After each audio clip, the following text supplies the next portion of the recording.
All right, question 4. We're starting to get into some high demand questions here. So these are the kind of things that show up on higher papers. So Sam and Chris are arguing about alpha and gamma radiation. Sam says alpha radiation is more dangerous. Chris disagrees. He thinks that gamma radiation is more dangerous. What do you think? And explain your answer as fully as you can. So you have to pick one and make the argument. Okay? So, okay, I'm going to come down on the side of Sam in this case. Okay, that alpha radiation is more dangerous because it is actually considered more dangerous. If you're exposed to alpha radiation, it has a multiplier on the exposure index of about 20. You don't need to know that, whereas gamma is 1. Okay? But I'm going to explain it in a GCSE way here. So what do I think? I think alpha is the more dangerous. Okay. So, even though alpha radiation is very lowly penetrating,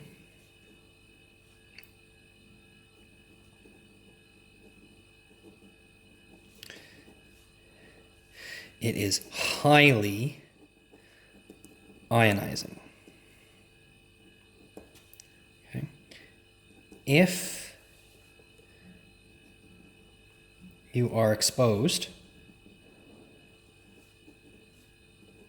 to it at very close range,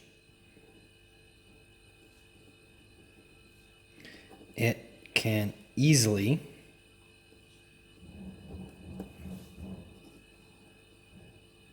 damage cells, damage DNA, and create free radicals.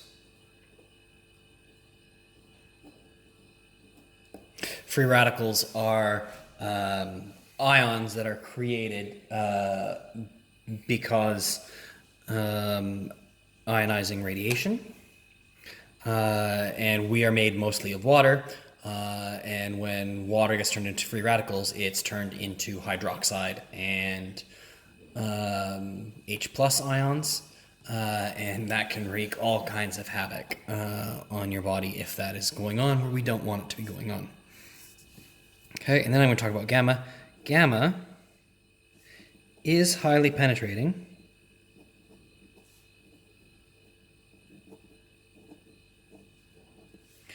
And lowly ionizing.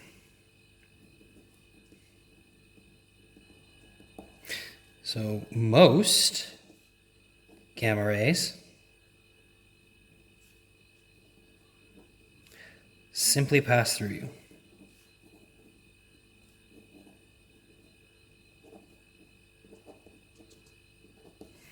Okay, I gotta think there's at least 4 points there. But the important thing is you have to come down on a side, okay, because that is going to be one of the marks for sure, you deciding, and then give your explanation that is reason, and that'll be the other 3 points.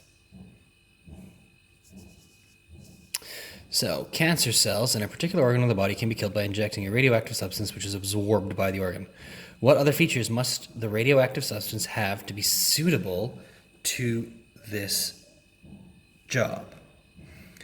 Okay, so it needs to have a short half-life. And it needs to be not an alpha emitter.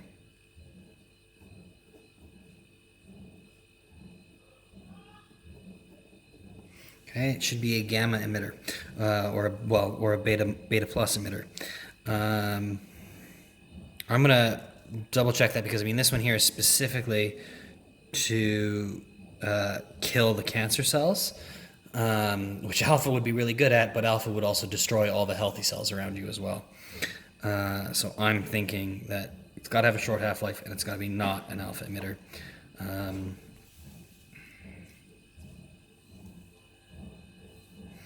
Okay, and lastly, radon is a radioactive gas with a half-life of 3.6 days. Estimate how long it takes for 99% of the sample to decay. So, we have to figure out what is 99% in number of half-lives.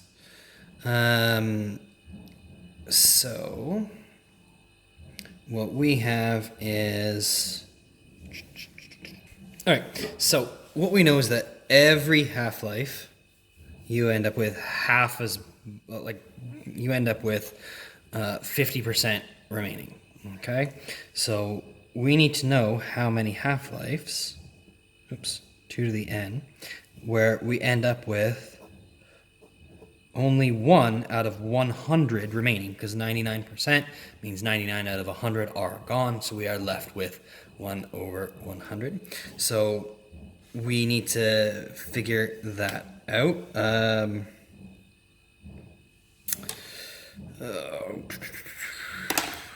I do this? It should be...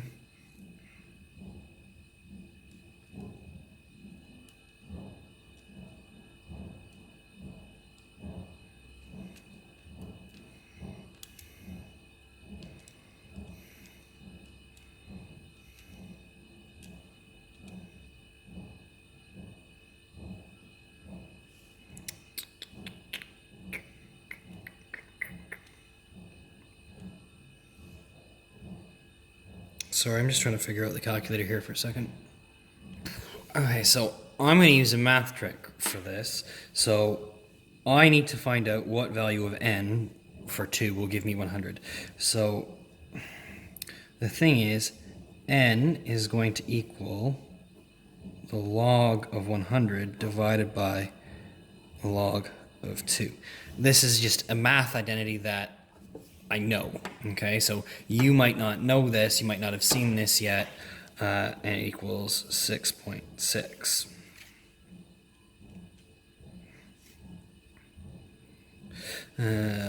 So log 100 divided by log 2 is 6.6438. So I'm going to leave it as 6.6 for now. And I am going to look at here. So the time is number of half-lives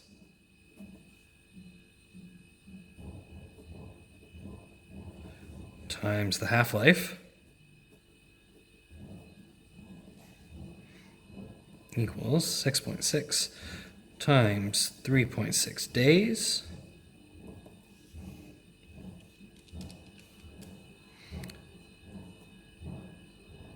I just left my answer in there, so I end up with 23.9 days. Okay, so almost 24 days.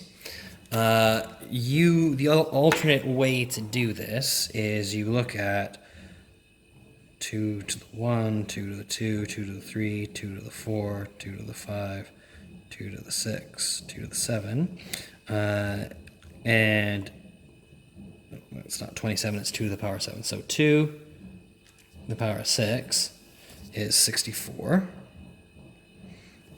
2 to the power of 7 is 128. Okay, so I know that 100 is in there, in the middle there somewhere. You could estimate, like sort of exactly in half, say 6.5, but you can just trial and error it out and do 2 to the 6.5. Oops, that's not it. 2 to the 6.5 is 90.5, so you know it's a little bit bigger. 2 to the 6.6, 97. 2 to the 6.7, and we're at 103.9. So you could pick halfway in between there. You could keep doing trial and error. I'm going to double check the mark scheme to see exactly how precise they want, but for 2 marks, it's not going to be that intense. I would think 2.65 is actually probably enough. So let me just grab a mark scheme. All right, so we look at the mark scheme. They are looking for the evidence of halving and getting to 1 over 100 ish. Okay, so you don't need to do the logarithm method. If you know it and you understand why I did it, great. If not, don't worry about it.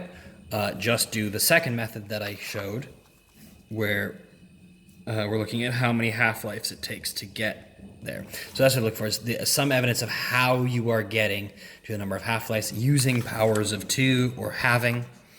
And then they were fine with a range between 22 and 25.2 days. In other words, more than 6 and up to 7 half-lives. Okay?